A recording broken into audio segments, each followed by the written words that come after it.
Hi hello నమస్తే అండి. నేనండి రేఖాని, షార్జా దుబాయ్ నుంచి.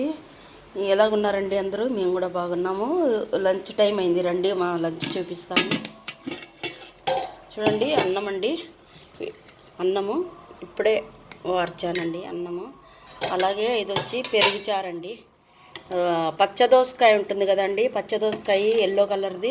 ఆ దోసకాయ వేసి కొంచెం పసుపు ఉప్పు వేసి ఉడకబెట్టి ఇందులో కొబ్బరి జీలకర్ర పచ్చిమిరపకాయలు రుబ్బి పెరుగేసి ఇది తాలింపు పెట్టానండి. ఇది పెరుగుచారు అనమాట. చాలా బాగుంటుందండి. పెద్ద వీడియోలో కూడా పెట్టాను. ఎవరికన్నా కానీ నచ్చితే కానీ చూడండి. ఏమైనా డౌట్ ఉంటే అడగండి, నేను చెప్తాను. అలాగే ఇది వచ్చి బెండకాయ తాలింపు అండి.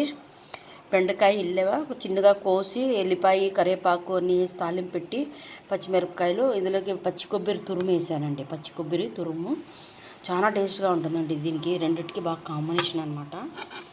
అలాగే ఇది వచ్చి బంగాళదుంప మెంతాకు మునగాకండి. ఆకు రెండాకులు కలిపాను. మా ఇంట్లో ఎవరు ఆకుకూరలు తిన్నాను, నాకు ఆకుకూరలు అంటే చాలా ఇష్టము.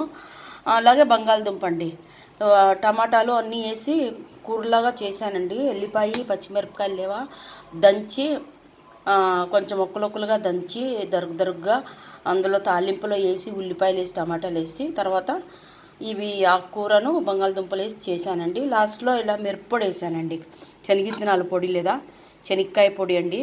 అది పచ్చిమిరపకాయలు ఎండిమిరపకాయలు ఎల్లిపాయలు తర్వాత వచ్చి